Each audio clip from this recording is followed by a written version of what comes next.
Olá, povo abençoado, tudo bem com vocês? No vídeo de hoje, estudamos os 2 últimos capítulos do nosso estudo de Provérbios. Encerramos analisando alguns versículos do capítulo 30 e do capítulo 31 do livro de Provérbios. O interessante é que esses 2 últimos capítulos, eles foram escritos por pessoas que não eram do povo lá de Israel, que eles não eram israelitas. A maioria dos provérbios foi escrito pelo rei Salomão, consideradas sabedorias de Salomão, e esses 2 últimos capítulos foram escritos por personagens que não viviam em Israel. Um deles, que escreveu o capítulo 30, se chamava Agur, e ele era da região de Massá.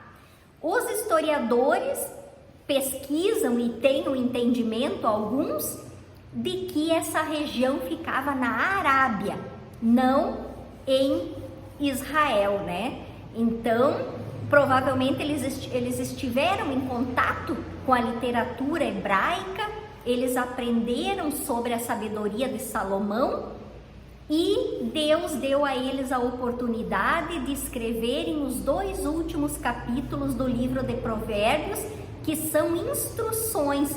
Todo o livro de Provérbios, ele relata instruções para o nosso dia a dia, para o nosso convívio com as outras pessoas e também para aprimorar o nosso relacionamento com Deus.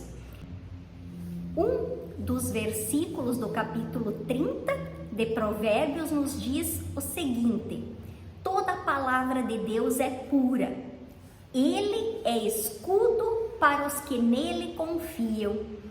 Esse versículo nos diz que tudo que provém de Deus é excelente, é puro, é santo, é bom para as nossas vidas.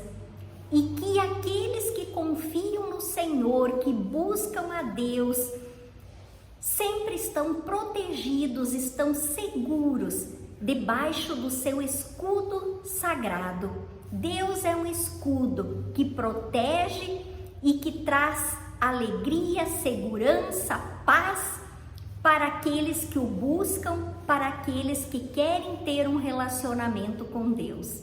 Então, se você quer ser feliz e conseguir resolver os seus problemas, confie em Deus, porque tudo que provém dele é o melhor para nós.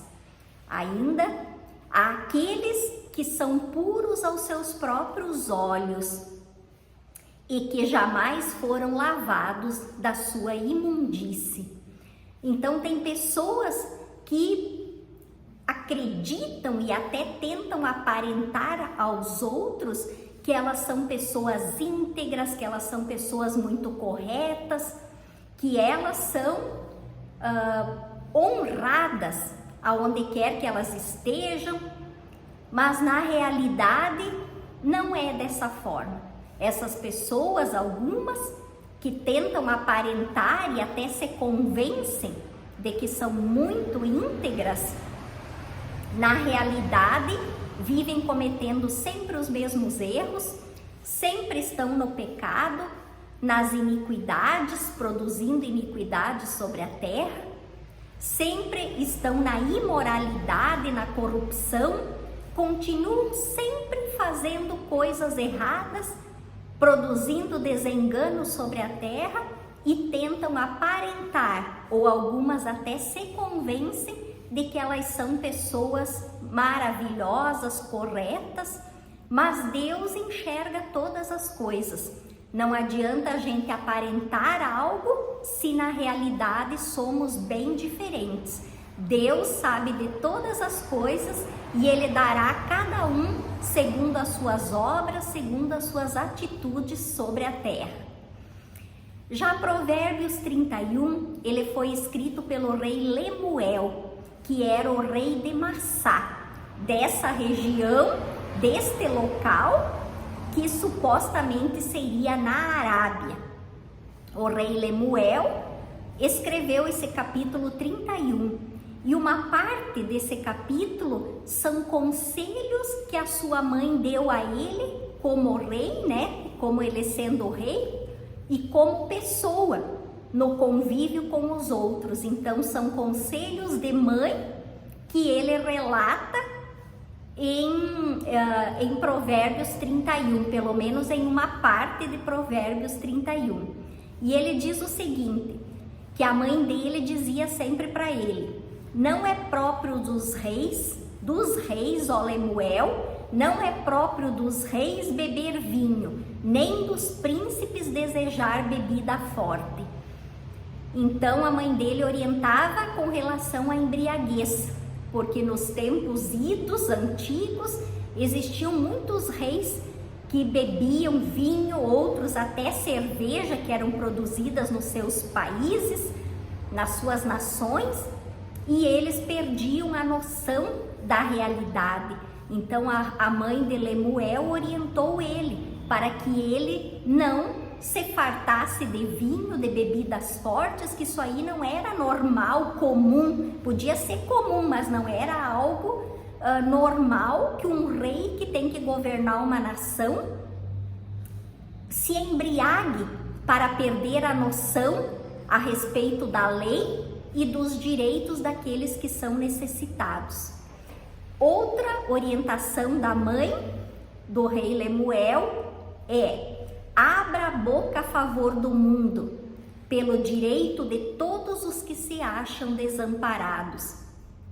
Então ela dizia: você que é rei, que é um governante sobre um povo, tem que abrir a boca e defender esse povo, defender a sua nação e defender principalmente o direito dos que estão necessitados, dos que estão aflitos, dos que estão abandonados. Então ela orientava como governante, né? Fale, abra a boca e defenda o seu povo e defenda os que mais necessitam de ajuda. Mais adiante ele segue, deixando um pouco de lado a expressão destes conselhos da mãe dele, e ele faz uma homenagem à mulher virtuosa. Ele diz: mulher virtuosa, quem a achará? O seu valor excede o de finas joias. Então ele quer dizer que a mulher que tem sabedoria, que conduz a sua família de forma tranquila, de uma forma que traga harmonia para o lar, que uma mulher que é fiel ao marido, que é organizada, que teme a Deus, essa mulher é mais valorosa, tem mais valor do que as joias finas. E ele diz: quem a achará? Porque na realidade não são todas as mulheres que são assim. Algumas são desequilibradas, infelizmente, têm os seus traumas, têm os seus problemas, são desorganizadas e trazem tumultos para dentro do seu próprio lar. Então ele disse: quem a achará? Porque nem todas são mulheres virtuosas, mas quem acha uma mulher assim tem que valorizar, porque ela é como se fosse uma joia fina, até mais valor do que uma joia fina, porque ela conduz a sua família da melhor forma possível e da forma mais perfeita que se faça necessário no seu dia a dia.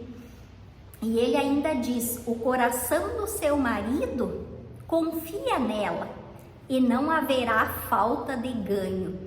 Então ele quer dizer que o marido pode confiar nessa mulher virtuosa, porque ela é uma mulher íntegra, é uma mulher fiel, ela é uma mulher honrada na comunidade, ela é uma mulher organizada, e que em razão de tudo isso não haverá falta de dinheiro no seu lar, porque ela é uma mulher que se organiza nas suas finanças, uma mulher que gasta o dinheiro moderadamente e da forma que é necessária. Não é uma mulher sem limites, uma mulher que leva a família à bancarrota, mas ela é uma mulher que se dedica, ainda que ela não tenha um trabalho fora de casa, mas ela organiza, ela administra, ela cuida da família, do marido, é íntegra, é uma mulher que procura fazer e cumprir o seu papel dentro da sua casa e também perante a sociedade. E ele finaliza dizendo que a mulher virtuosa teme a Deus. Então, para a mulher ter a sabedoria de conduzir a sua casa, a sua família, a vida de todos da melhor forma, ela tem que conhecer a Deus. Ela tem que buscar aprender da palavra de Deus e praticar aquilo que ela aprendeu na sua vida. Aí ela será uma mulher virtuosa, que teme a Deus, que busca a Deus, que compreende como as coisas devem ser para o desenvolvimento dos filhos, o melhor desenvolvimento emocional, intelectual, espiritual dos filhos e também para que o seu marido se torne uma pessoa cada dia melhor. Então, ele faz essa homenagem, esse tributo à mulher virtuosa, que quem a acha, acha um tesouro. Que Deus abençoe a todos. Se você perdeu algum vídeo desta saga de provérbios, se inscreva lá no meu canal, Liana Zani, e reveja todos esses vídeos, porque, como eu disse, provérbios são instruções valiosas para que a gente tenha um bom convívio entre as pessoas, para que a gente conheça Deus, para que a gente aprenda como Deus quer que nós façamos no nosso dia a dia e perante a terra, e na terra. Que Deus abençoe a todos e até mais.